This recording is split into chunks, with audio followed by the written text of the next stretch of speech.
Welcome to Hatman Strikes Back Daily Boxing News. So it was revealed at the latest Canelo Crawford press conference that Max Kellerman will be part of the Netflix broadcast team. I'm assuming it's the Netflix broadcast team and not the Ring Magazine broadcast team, because Ring Magazine, at least for a while, were doing these little watch-along live streams. I can't imagine it's that. Surely Max Kellerman is going to be one of the hosts or even commentators for Netflix for this particular fight between Canelo and Terence Crawford. And I think it's a great addition. Max Kellerman has a great broadcast voice. I know I always bang on about this, but this is something which is really undervalued by UK broadcasters, at least when it comes to boxing. They don't seem to factor in how good your broadcast voice is when they're recruiting commentators. Instead, there's this kind of incestuous thing where promoters just get to give a load of their friends jobs as commentators on the network who they have a deal with. In any event, Kellerman's got a great voice. He speaks well, very clearly, and he was part of that legendary HBO commentary team alongside the likes of Jim Lampley, who's kind of past it now. He doesn't talk as well as he used to. He's getting up there in age. He obviously did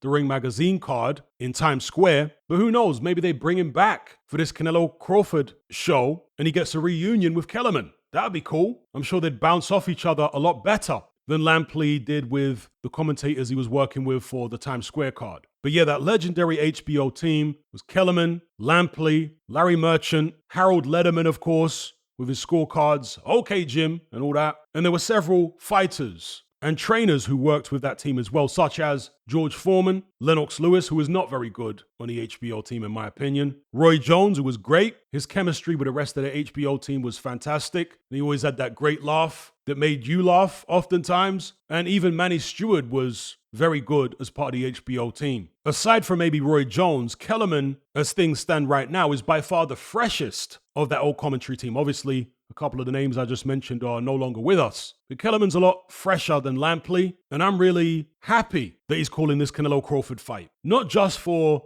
nostalgic reasons, although that's part of it, but also because, as I say, Kellerman was part of a legendary commentary team, and he's a very good commentator himself. Great voice, clear, concise, good analyst. So I think this is a master stroke by whoever brought Kellerman in. Kellerman has been away from boxing for a very long time. He was let go by ESPN several years ago, if memory serves me correct, along with Andre Ward and several others. I guess ESPN were tightening the purse strings. Maybe Kellerman was too expensive for them to justify continuing to employ. Then again, some people say there was some issue between Kellerman and Stephen A. Smith, and that's the reason that Kellerman was cut. Who knows? But either way, I'm glad to see him back. What do you guys think about this in the comment section below? Don't forget to like and share this video and subscribe if you haven't done so already. Thank you all for watching. I'll catch you on the next one. I'm out.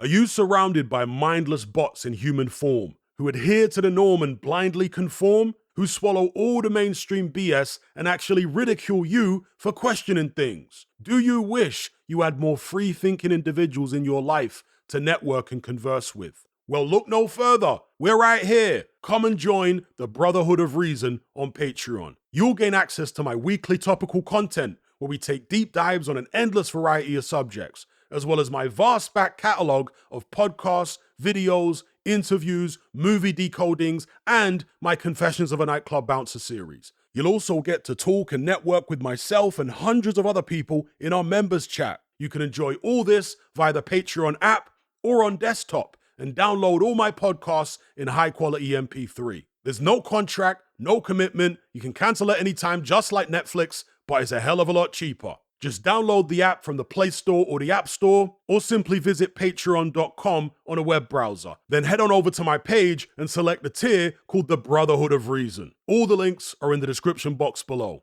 And just a quick money-saving tip for Apple users. If you purchase your Patreon subscription on the desktop site or on Android, then you'll avoid the ridiculous 30% fee that Apple charges for purchases made on the iOS app. So if you're on iPhone or iPad, save yourself some money by buying your subscription on the actual Patreon website or on Android because it's a lot cheaper. Once you've made that initial purchase, you can then use the Patreon app on your iPhone or iPad thereafter to access and enjoy your content as normal.